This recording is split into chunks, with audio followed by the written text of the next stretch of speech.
Questão 2, PDF 11. Vamos ao enunciado. O circuito da figura 4 é um circuito típico de disparo usado com o 555 na configuração monoestável. Ele é constituído de uma chave com resistor de pull-up e um circuito RC gerador de pulso. Esboce a forma de onda em função do tempo para: letra A, o nó de entrada, lado esquerdo do capacitor, para quando a botoeira for pressionada e liberada após 10 milissegundos. E, letra B, para o nó de saída, lado direito do capacitor, em relação ao gráfico do nó de entrada. Considere as resistências iguais a 10 kΩ e o capacitor igual a 100 nanofarad.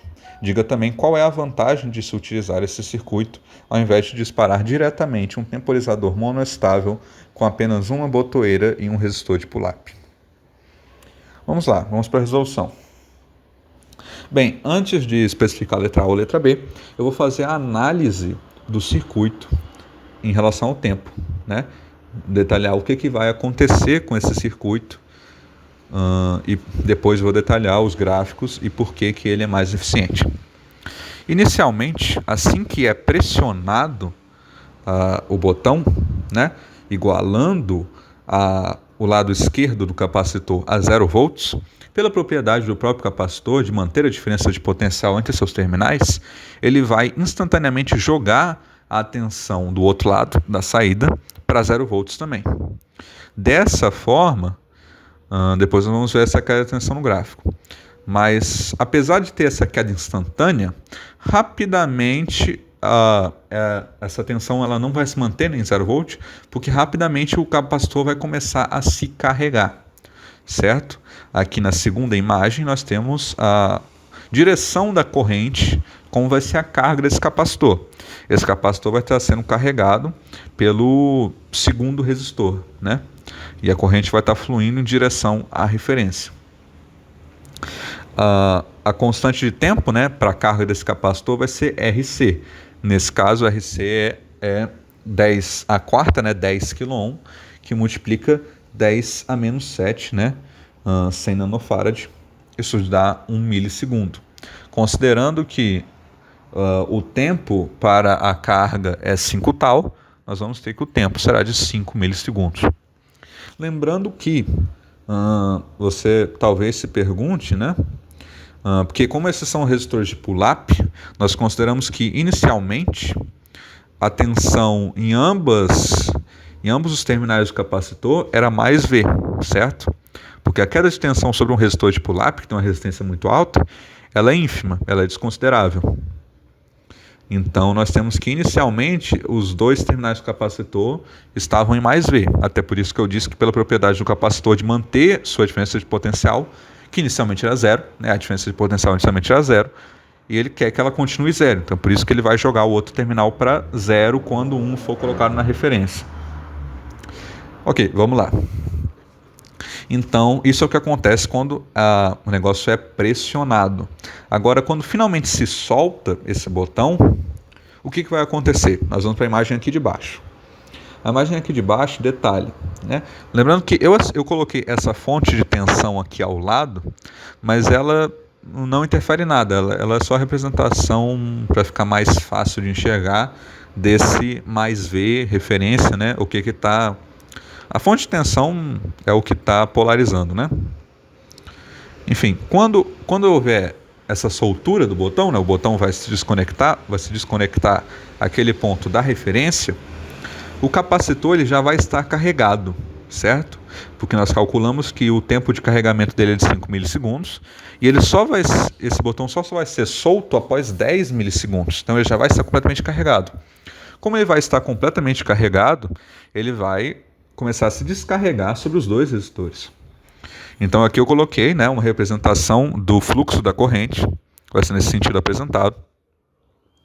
E como a diferença de potencial sobre esse capacitor completamente carregado vai ser a tensão da fonte, né, a diferença de potencial de mais V para 0, mais V.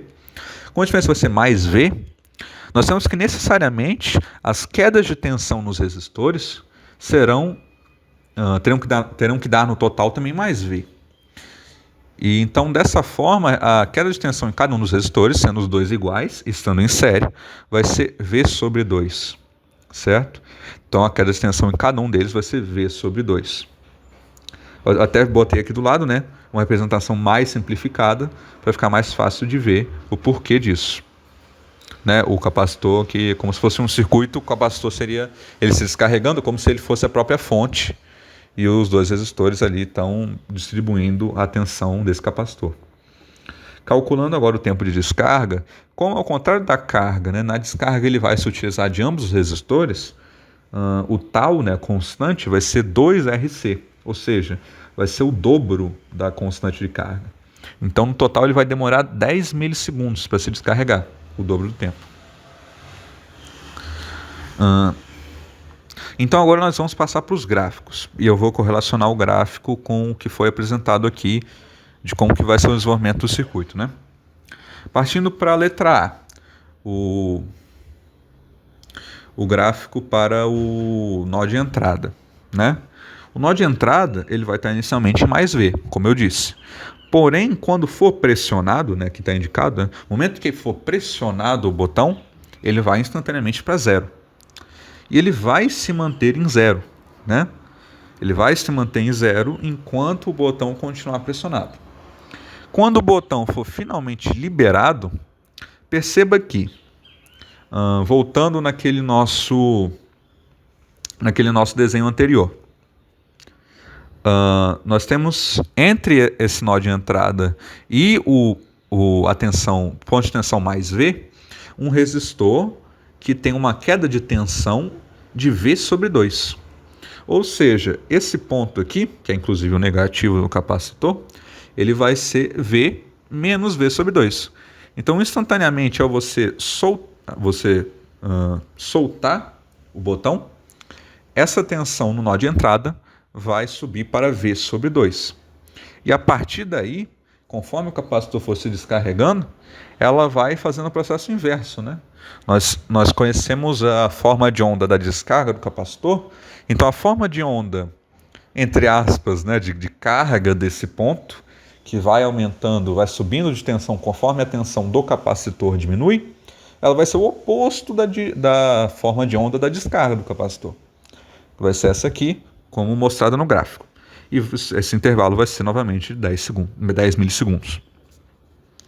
Partindo agora para o gráfico da questão B, o gráfico da nó de saída, nós temos que ele inicialmente também estará em mais V, certo? Como eu tinha dito. E que ele também vai cair para zero logo após o botão ser pressionado. Porém, como ele participa do processo de carga do capacitor, ele não vai ficar em zero por muito tempo. Ele vai instantaneamente já começar a aumentar a tensão, né, por causa da carga do capacitor. Nós vamos ter que essa carga vai durar 5 milissegundos. E após mais 5 milissegundos, depois dessa carga inicial que o colocou de volta em mais V, nós vamos ter o momento em que o botão é liberado. Quando esse botão é liberado, novamente, fazendo aquela mesma análise. Se nós temos um ponto, voltando na imagem anterior, né, a imagem da resolução inicial ali. Se nós temos um resistor com uma queda com um aumento, né, nesse caso, uma queda sobre o resistor, mas aqui um aumento de tensão em relação do V+, para o V de saída, então nós temos que o V de saída será V, né, o V+, o mais V, mais V sobre 2. Então vai ser 3V sobre 2 a tensão na saída, nesse momento da descarga do capacitor, certo?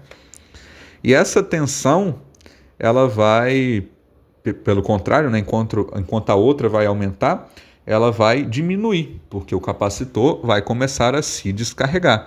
Então ela vai diminuir, né, vai se descarregar de 3 sobre 2V até voltar a V. E esse processo também vai durar, né, os 10 milissegundos que já foram calculados.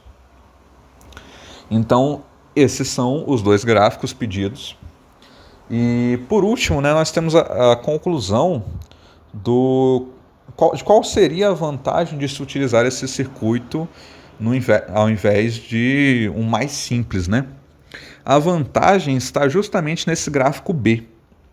Perceba que o V de saída, independentemente de por quanto tempo eu manter pressionado o botão O V de saída só ficará em 0 durante um período instantâneo de tempo, muito curto. Você percebe que logo após chegar em 0, ele já começa a se carregar. Ele já volta a subir essa tensão, independentemente, né, de se eu vou estar ainda pressionando o botão ou não.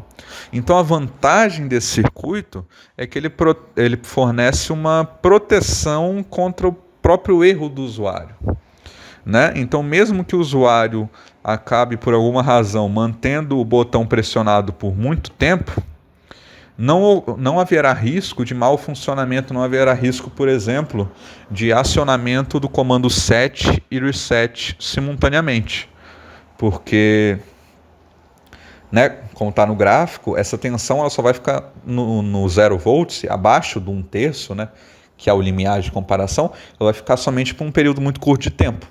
Então nós não vamos ter esses problemas, mesmo que eu mantenha o botão pressionado por muito tempo. Essa é a vantagem desse circuito.